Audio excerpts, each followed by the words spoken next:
하나님께서 우리의 기도 응답을 지연시킬 때도 많으신데 그 이유가 뭘까라는 거예요.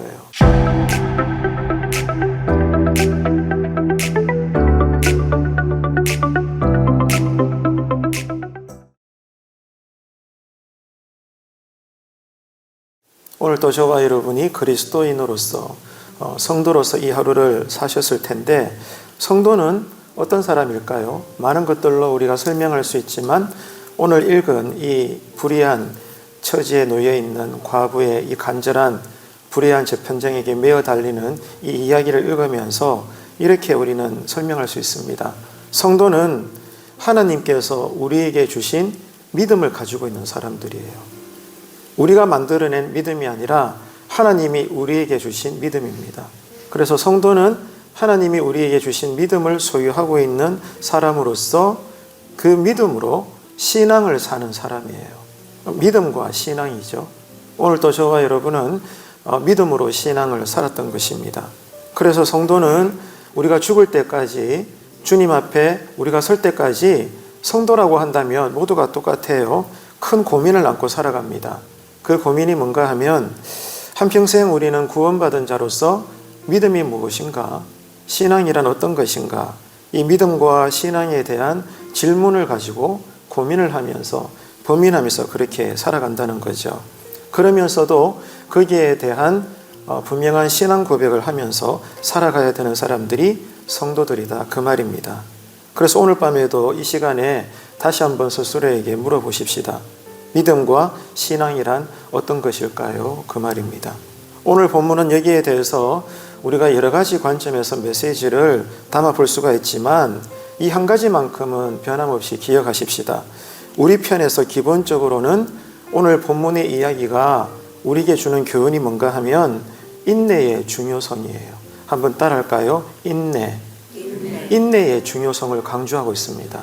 늘 말씀을 드렸다시피 구약 성경에서 자주 거론되고 있는 이 믿음이라는 히브리 말로의 단어는 가장 기본적인 뜻이 인내한다는 뜻이에요.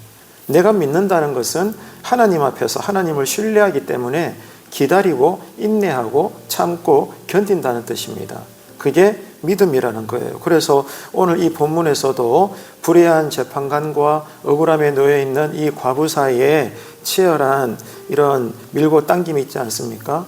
과부 편에서는 끝까지 인내하는 거예요. 어떻게 해서라도 내가 이 원한을 풀어야 되겠다. 아무리 불의한 형편없는 재판관이라도 반드시 당신이 풀어주지 않으면 나는 살 수 없다. 이렇게 오늘 예수님의 비유에서는 불의한 재판관의 이야기가 나오는 거죠. 하물며 선하신 하나님께서는 자녀된 너희들에게 어떻게 하시겠냐, 이렇게 예수님께서는 교훈을 던지고 계시는 것입니다. 다시 말씀드립니다. 우리 편에서 가장 기본적으로 오늘 이 이야기에서 우리가 다시 주워 담아야 될 교훈은 인내의 중요성이라는 거예요. 오늘 본문에 보니까 오만하기 짝이 없는 불의한 재판관도 어떻게 했습니까? 이렇게 끈질긴 과부 앞에서는 두 손을 다 든 거예요. 항복하고 만 것입니다. 왜냐하면 이 과부의 끈기와 인내가 이 불의한 재판관의 교만과 무관심보다 더 강했기 때문입니다. 더 즐겼기 때문에 결국에는 이 두 사람의 어떤 정신적, 신앙적, 영적인 이 싸움에서 결국에는 재판관이 이 과부에게 지고 만 것이죠.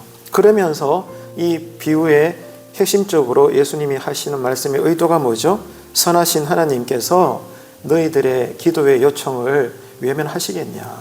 끝까지 기도해라. 하나님의 뜻 안에 있다면 너희들의 간구는 믿음대로 따라합시다. 믿음대로. 한 번 더 따라합시다. 인내한 대로. 여러분 응답받을 줄로 믿으시면 크게 아멘 합시다. 이게 뭐라고요? 믿음이라는 거예요.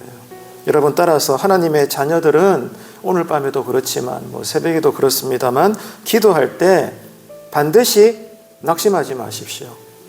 내가 원할 때는 이번 주 안에 하나님이 응답 주셔야 되는데 하나님께서는 내가 알지 못하는 완전한 해답을 가지고 계시는 분이라 한 달이 지나서도 1년이 지나서도 내 기도에 대해서 응답을 안 해주실 수가 있습니다. 사실 그럴 때가 태반이죠. 그럴 때 많은 성도님들은 어느 순간부터 낙심하게 됩니다. 기도를 안 하게 되고 마음속에 하나님을 향하여 실망하게 되고 심지어는 하나님의 존재에 대해서 의심도 하게 되고 하나님의 사랑도 의심하게 되고 오히려 기도하기 전보다 하나님과 나 사이에 신앙의 관계가 더 소원해지는 그런 경우들도 일어날 수가 있는 것이죠. 그러면 안 된다는 거예요. 오늘 이 예수님의 비유에서 우리가 반드시 다시 기억해야 될 것은 하나님의 자녀들은 신앙 문제든 인생의 문제든 뭐든지 간에 하나님의 은혜가 필요해서 엎드려 기도할 때 응답을 주실 때까지 내 뜻대로 응답해 주시든 아니면 하나님의 뜻대로 내가 굴복당하든지 간에 중요한 것은 기도할 때 절대로 낙심하지 말아야 된다는 것입니다. 왜냐하면 하나님께서는 때가 되면 반드시 응답해 주시고 들어주실 것이기 때문입니다. 이게 뭐라고요? 인내하는 믿음이라는 거예요. 이 믿음을 오늘 밤에도 여러분 기도하실 때 우리에게 달라고 여러분 그렇게 간구하시기를 축복합니다. 자, 그런데 또 이런 생각도 들죠. 그렇죠, 목사님. 하나님께서 응답해 주실 때까지 한 달이고 1년이고 2년이고 기도하면 되는데요. 그런데 결국 안 들어주시면 어떡하죠? 라고 여러분 물을 수 있잖아요. 여러분 스스로도 그렇게 생각할 수 있죠. 그럴 때는 우리가 어떻게 여겨야 될까요? 하나님께서 내 소원대로 내 뜻대로 응답해 주시면 좋겠지만 안 해주셔도 상관없어요. 왜 그럴까요? 그렇게 되면 기도하는 가운데 성령님이 우리를 만지시기 때문에 결국에는 하나님의 뜻에 우리가 굴복하게 합니다. 하나님 뜻에 우리가 항복하게 되어 있다고요. 그러니까 염려하지 마세요. 하나님 허락하심 속에 하나님 뜻 속에 내가 간구해 드린 기도 제목들이 응답되어도 감사. 하지만 내 뜻대로 완전히 다른 방향으로 응답을 주셔도 감사. 왜냐하면 하나님의 뜻에 내가 따라가니까 그것도 놀라운 은혜라는 거예요. 이해가 되시면 아멘 합시다. 그러니까 여러분 기도하는 사람이 땡 잡은 거예요. 기도 안 하는 사람들이 어리석은 사람들이지 말로만 예수 믿는다고 여러분 자랑하지 맙시다. 사람들 앞에 정말 내가 예수를 믿는다는 것은 리꼬르 나는 기도하는 사람이다.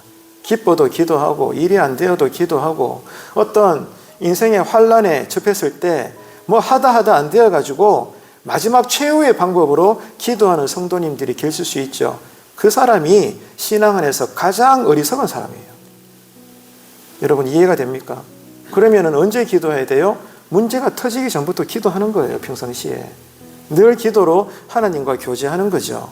그럴 때 기도가 먼저 하나님과 교제되고 되면서 틈틈이 생활 속에 이런저런 허락하신 환란이 나에게 밀려올 때면 이미 기도로 영적인 신앙의 믿음의 내공들이 자꾸 이렇게 재단으로 쌓여져 가기 때문에 환란이 다가와도 처음부터 우리는 헤매지 않습니다. 왜? 기도의 통로를 통하여 성령님이 우리에게 지혜를 주시거든요. 분별의 영을 주신단 말입니다. 그렇기 때문에 여러분 우리 절기 때만 더 많이 모여서 기도하지 맙시다. 그것도 얼마나 감사한지 몰라요. 저는 목회자로서 우리 송현중앙교회 성도님들 평상시 때보다 절기 때 사실은 그때 새벽 예배 드리기가 일주일간 얼마나 고된지 몰라요. 저도 힘들더라고요. 설교 시간이 갑절로 길고 합심기도도 해야 되고 또 마음의 긴장은 더 되고 일주일 딱 새벽 예배 드리고 나면 며칠간 파김치가 됩니다. 목회자는 그렇거든요. 아마 꼬박꼬박 나오신 여러분도 그럴 겁니다. 그런데 왜 그렇게 해요? 은혜를 사모하기 때문이죠. 그런데 여기서 멈추지 말고 한 걸음 더 나아가서 그것을 계기로 삼아 이제는 평상시에도 우리가 더욱더 힘을 내어서 새벽을 깨울 수 있다면 여러분 가정이나 교회에 새로운 은혜의 역사가 마음껏 일어나게 될 줄로 믿습니다. 기도 외에는 여러분 해답이 없답니다. 이 사실을 꼭 명심하시고 고백했으면 좋겠어요. 자, 아무튼 오늘 이 본문 이야기 우리가 너무나 잘 아는 예수님의 비유인데 자, 기도의 이 응답으로 우리에게 허락해 주셔도 감사 아니면 완전히 다른 방향으로 나에게 하나님이 응답해 주셔도 내가 굴복하고 하나님께 따라갈 거니까 그것도 감사한 거예요. 자, 그런데 오늘 다루고자 하는 주제는 그게 아니고 자, 내가 기도를 많이 함에도 불구하고 하나님께서 우리에게 우리가 원하는 대로 아무튼 어떤 방향이든지 간에 기도 응답을 지연시키실 때 그때는 내가 어떻게 해석을 해야 되는가 그 말입니다. 내 뜻대로 이루어 주시든 아니면 그냥 펑 하고 나타나셔서 완전히 다른 방법으로 나를 이끌어 가시든 둘 중에 하나를 해주시면 좋은데, 우리가 많이 체험했잖아요. 수십 년 동안 우리가 울면서 기도해봐도 예스이든 노이든 하나님께서 도무지 그냥 응답 자체를 내 편에서 느낄 때는 안 해주실 때가 태반이라는 거예요. 사실 기도하면서도 여러분, 저도 그렇게 느낄 때가 많아요. 그냥 공중에 대고 그냥 이야기하는 것 같고, 벽 대고 그냥 계속해서 그냥 말하는 것 같고, 그렇게 느낄 때가 한두 번이 아닙니다. 이해가 되십니까? 하나님께서 우리의 기도 응답을 지연시킬 때도 많으신데 그 이유가 뭘까라는 거예요. 여기에 대해서 오늘 저는 이야기를 나누려고 합니다. 한 세 가지를 우리가 생각해 볼 수 있는데, 첫째는요, 하나님이 어떤 분이신가 그 말이에요. 하나님은 여러분 한 분 한 분을 정말로 십자가에서 죽으실 만큼 사랑하는 줄로 믿으시기를 바랍니다. 믿으시죠, 여러분? 그런데 그 하나님께서는 꼭 내 이름 석자만의 하나님은 아니시잖아요. 이 배목사의 하나님이시면 권사님이 하나님이시고, 집사님이 하나님이시고, 장로님이 하나님이신 거예요. 그 숫자가 여러분 헤아릴 수 없을 만큼 많잖아요, 이 세상에는. 그죠? 그러니까 첫 번째, 우리의 기도 응답을 지연시키시는 그 하나님께서 그렇게 하시는 이유, 첫 번째는 하나님께서 나만의 하나님이 아니라는 거예요. 우주와 세계를 통합적으로, 입체적으로, 내 머리는 도저히 가늠이 되지 않는 이렇게 어마어마하게 질서 있고 조화롭게 온 우주를 경영하시기 때문입니다. 그렇기 때문에 꼭 내 기도만, 내 기도에만 하나님이 매여가지고 응답을 하시지 않는 거예요. 내 기도도 하나님 들으시지만 그와 동시적으로 다른 사람의 기도도 듣고 해결하셔야 되는 거예요. 그렇기 때문에 여러분, 하나님은 크고 위대하신 분이다 그 말입니다. 만일 하나님께서 모든 사람들의 믿음의 기도에 그때그때마다 즉시적으로 들어주신다면 어떻게 될까요? 한번 상상해 보세요. 세상은요, 당장의 혼란에 빠질 겁니다. 예를 들어볼까요? 어떤 사람은 비가 오기를 간절히 기도합니다. 그런데 또 다른 어떤 사람은 비가 오지 않기를 간절히 기도하는 거예요. 그러면 하나님은 어디에다가 응답해야 됩니까, 여러분? 이해가 되시죠? 나는 정말 믿습니다 하면서 사업적으로 이 선글라스를 판매하는 공장의 사장인데 비가 오면 안 되잖아요. 그래서 하나님, 저를 불쌍히 여기셔서 올여름에는 비가 최대한 많이 안 내리게 하여 주시옵소서. 믿습니다. 하나님께서 그렇게 해주시면 제가 많이 벌어들인 수익을 선교를 위해서 또 다른 오지에 가서 교회당, 예배당을 세우는 데 쓰겠습니다. 주여, 저를 선교지로 보내어 주시옵소서. 얼마나 아름다운 기도예요. 그런데 또 다른 사업가는 그 사업을 어떤가 하는가 하면 우산 장사를 하네. 그러면 기도 제목이 뭐겠어요? 하나님, 홍수가 내리게 하여 주옵소서. 장마가 터지게 하여 주옵소서. 그러면 좋겠나이다. 하나님의 영광을 보기 원합니다. 그러지 않겠습니까? 그 짝이다 그 말이에요. 한 사람은 비가 내리기를, 다른 사람은 비가 오지 않기를, 이렇게 여러분 동시적으로 기도한다면 하나님께서 대체 어느 편에 서야 됩니까, 여러분? 하나님은 그런 분이다 그 말이에요. 따라서 하나님께서는 우리의 기도를 그런 식으로 응답하시지 않는다는 거예요. 하나님은 온 세상을 합리적으로 통치하시는 분이기 때문입니다. 이게 우리의 기도의 응답에 대해서, 우리가 기도의 분량이 작다거나 우리가 죄가 있어서 기도 응답을 미루신다기보다는 하나님은 나만의 하나님이 아니라, 물론 나 때문에 십자가 지셨지만 이런 나가 나 혼자만이 아니잖아요. 나, 너 얼마나 많습니까, 여러분? 우리 모두의 하나님이신 거예요. 그래서 하나님은 늘 바쁘셔요. 얼마나 다양한 사람들의 기도를 실족시키지 않고 통합적으로 응답을 하셔야 되기 때문에 내 편에서는 이게 상당히 딜레이가 될 수도 있다는 거예요. 이것을 우리가 묵상을 해야 되는 거죠. 자, 두 번째로 하나님께서 우리의 기도 응답에 대해서 지연을 하시는 이유는 모든 일에는 뭐가 있기 때문이다? 때가 있기 때문이다. 모든 것에는 카이로스, 하나님께서 정하신 시간이 있기 때문에 그렇습니다. 예를 들어 볼까요? 여러분, 사계절 가운데 여러분은 어느 계절을 좋아하십니까? 저는 여름은 싫어합니다. 땀을 많이 흘리니까요. 늙어갈수록 겨울이 좋더라고요. 봄보다는 가을이 좋고요. 사진 찍기도 좋고 놀러 가기도 좋고 그렇더라고요. 자, 겨울이 좋다고 해서 하나님, 제가 믿음으로 기도드리오니 이번 겨울은 끝났습니다. 당장 하나님, 제가 믿음으로 선포합니다. 또 제2의 겨울이 당장 오게 하여 주시옵소서. 그 하나님의 나라가 내 인생에 이루어지게 하여 주옵소서. 이렇게 기도한다고 하나님이 응답하실까요? 천만의 말씀, 만만의 말씀. 내가 아무리 그렇게 믿음 꽃배기를 가지고 기도한다고 해도 하나님은 기필코 겨울이 지나가면 어떤 계절을 오게 하셔요? 봄이 오게 하시는 거예요. 그러고 난 다음에 여름이 오게 하시고 가을을 지나 겨우 한참 지나서 나로서는 지겨워 힘들죠. 그때 가서야 겨울을 또 맞이하게 해주시는 것입니다. 무슨 말입니까? 모든 것에는 뭐가 있다? 때가 있다는 것입니다. 이게 우리의 기도에 대해서 응답이 때로는 상당히 지연되는 이유라는 것이죠.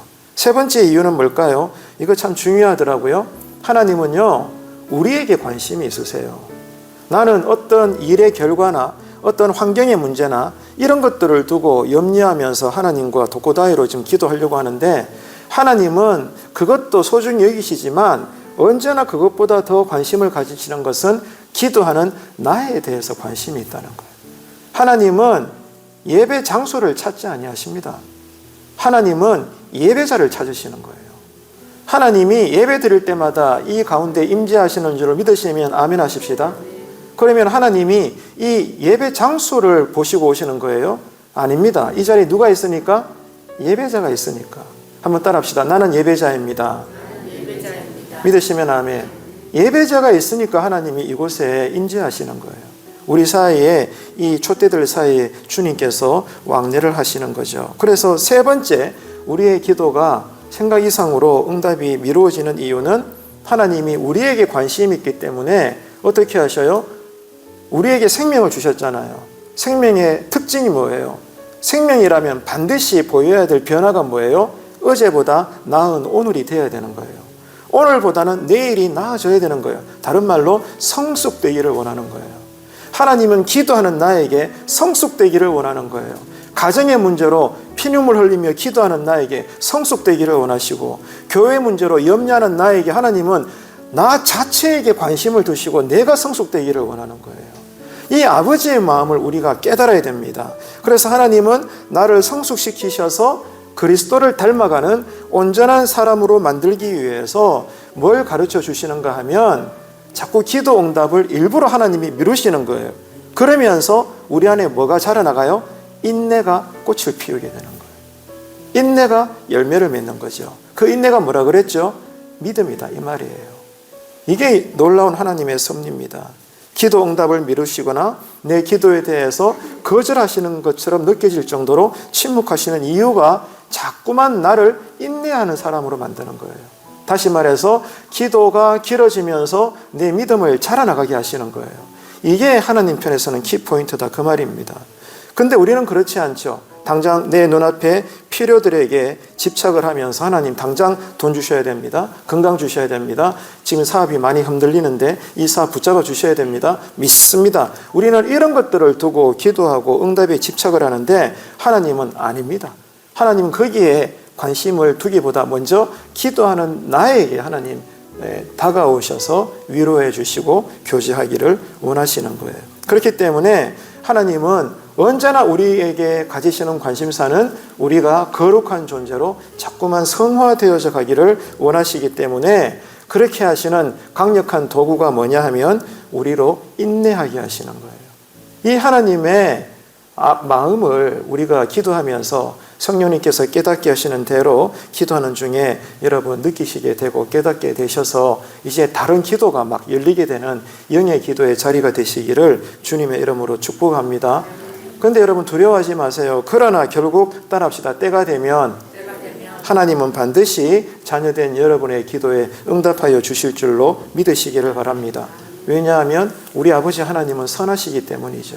오늘 예수님의 비유에 이렇게 못돼 먹었고 불의한 재판관마저도 믿음의 인내로 끝까지 찾아오고 또 찾아오는 저 불쌍한 과부가 진절머리 나서라도 그래 네 뭐 때문에 크는데 드러나 보자 해가지고 재판관의 고난으로 그녀의 억울한 문제를 해결해 주는데 하물며 여러분 선하신 아버지 하나님이 너희들의 눈물의 기도에 무관심하시겠느냐.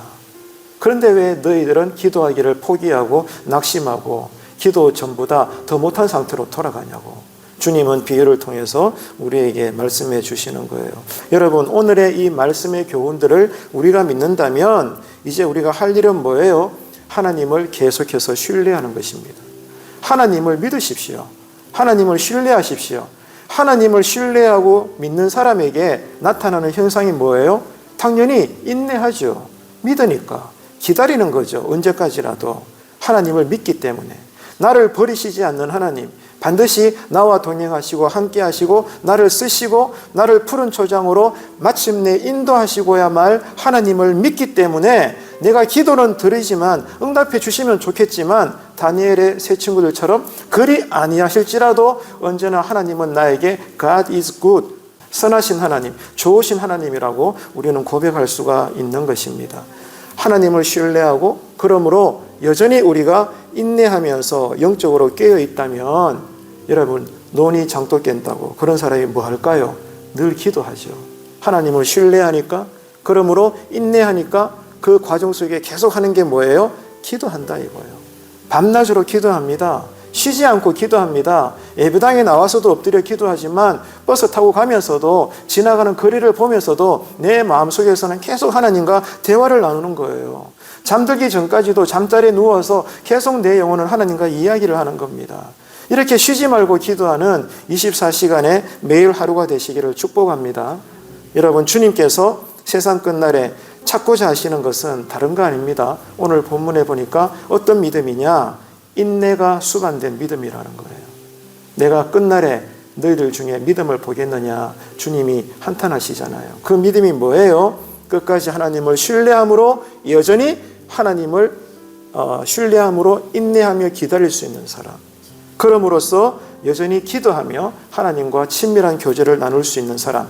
그 믿음을 주님이 오시는 그날까지 과연 교회들마다 교회 안에 속해 있는 성도들을 통해 내가 볼 수가 있겠는가? 주님은 그렇게 한탄하시고 경고하시는 거죠.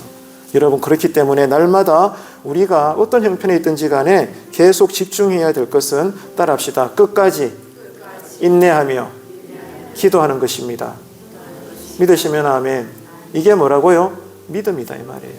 믿으니까 끝까지 가죠. 믿으니까 인내하죠. 믿으니까 기도하는 거예요. 역으로 말하면 아무리 평생 교회 다녀도 믿습니다, 믿습니다. 종교적으로는 주변 사람들로부터 칭찬 들을지 몰라도 안 믿으니까 기도 안 하는 것이고, 안 믿으니까 신뢰하지 못하는 것이고, 믿기가 힘들어지니까 쉽게 낙심하는 것이고, 여러분 그런 거예요. 두말할 것 없잖아요. 아주 쉽습니다, 논리는. 그러니까 여러분, 오늘 이 밤에도 우리가 기도할 것은, 간절히 하나님께 간구해야 될 것은, 하나님 보시옵소서, 나에게 새 믿음을 주시옵소서. 그래서 하나님을 여전히 신뢰하게 하시고, 그러므로 응답을 주실 때까지 낙심하지 말고 인내하게 하시고, 그러므로 늘 깨어 기도하는 나의 신앙, 우리 신앙, 가정과 교회 신앙 되게 하여 주옵소서.